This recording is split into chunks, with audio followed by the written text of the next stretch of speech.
មួយផ្លែហើយ diagram របស់ Great Uber មើលទៅហាក់ដូចជាត្រៀមខ្លួនរួចជាស្រេចដើម្បីគ្របដណ្ដប់លើការប្រកួតប្រជែងខ្ញុំឆ្ងល់ថាតើរដូវក្តៅដ៏អស្ចារ្យរបស់យើងមានចលនាដ៏អស្ចារ្យអ្វីទេពកោសល្យរបស់ Grand Summer បានធ្លាក់ចុះគ្រឹះរបស់វាគឺខ្សោយចលនាដ៏អស្ចារ្យ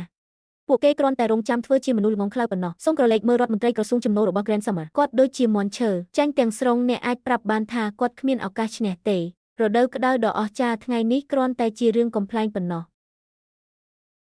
រដ្ឋមន្ត្រីក្រសួងចំណូលតើអ្នកមិនគួរមានសមត្ថភាពខ្លាំងទេព្រះករុណាព្រះរាជាណាចក្រទាំងពីរមានវត្ថុបុរាណដ៏ទេវភាពដើម្បីជួយពួកគេខ្ញុំគ្មានសមត្ថភាពទេការឡើងទៅទីនោះនឹងនាំមកនូវភាពអាម៉ាស់តែប៉ុណ្ណោះលោករដ្ឋមន្ត្រីលីវគឺជាមនុស្សខ្លាំងបំផុតរបស់ Grand Summer ខាងគណិតវិទ្យារួចទៅហើយបើទោះបីជាអ្នកគ្មានទំនុកចិត្តក្នុងការឈ្នះក៏ដោយតើការបរាជ័យថ្ងៃនេះត្រូវបានផ្សារភ្ជាប់រួចហើយឬនៅអធិរាជនៃរដូវក្តៅដ៏អស្ចារ្យប្រសិនបើអ្នកគ្មានអ្នកណាផ្សេងទៀតដើម្បីផ្ញើចេញទេបន្ទាប់មកខ្ញុំគ្មានជំរឿសអ្វីក្រៅពីប្រកាសឋានគោលរដូវក្តៅដ៏អស្ចារ្យរបស់អ្នកចុះចាញ់ខ្ញុំនឹងរាប់ដល់3 1 2 3រងចាំ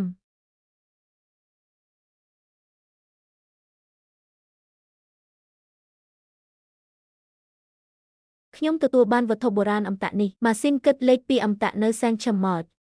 នៅក្នុងការប្រកួតកញ្ញាថ្ងៃនេះរដូវក្តៅដ៏អស្ចារ្យរបស់ខ្ញុំត្រូវបានកំណត់ឲ្យឈ្នះវត្ថុបុរាណអមតៈជាមួយនឹងវត្ថុបុរាណអមតៈនេះអ្នកទាំងអស់គ្នាត្រូវវិនាសដោយបរាជ័យថ្ងៃនេះម្ចាស់កត្រីជោគវាសនារបស់ប្រទេសជាតិយើងគឺស្ថិតនៅក្នុងហានិភ័យនេះមិនមែនជាពេលវេលាសម្រាប់ហ្គេមរបស់អ្នកទេឆ្មាំនាំព្រះនាងចេញពីទីនេះភ្លាមអ្នកទាំងអស់គ្នាក្រោកឈរឡើងវត្ថុបុរាណអមតៈនេះអាចកិននាបានរាប់រយលានក្នុងមួយសន្ទុះវាថែមទាំងមានវិញ្ញាណមួយនៅខាងក្នុងដែលអាចនិយាយពាក្យសម្ដីរបស់មនុស្សបានទៀតផងប្រសិនបើអ្នកពន្យាពេលជ័យជំនះរបស់ខ្ញុំនៅក្នុងការប្រកួតនេះអ្នកទាំងអស់គ្នានឹងត្រូវកាត់ក្បាលព្រះនាងឲ្យជប់គិតបែបនេះទៀតទៅប្រសិនបើ Grand Summer ពិតជាមានវត្ថុបុរាណអមតៈបែបនេះមែនហើយអ្វីបានជាអ្នកទើបតែយកវាចេញឥឡូវនេះវត្ថុតូចមួយដែលមិនស្គាល់បែបនេះគឺមិនធ្លាប់ព្រឺតតែសោះតើវាអាចនិយាយអ្វីដែលមិនសមហេតុផលកង្កែបមួយហ្វូងនៅក្នុងអណ្ដូងតើអ្នកអាចដឹងពីអំណាចពិតនៃជីតាដ៏អស្ចារ្យរបស់ខ្ញុំដោយរបៀបណាខ្ញុំមិនដែលលើរឿងបែបនេះទេ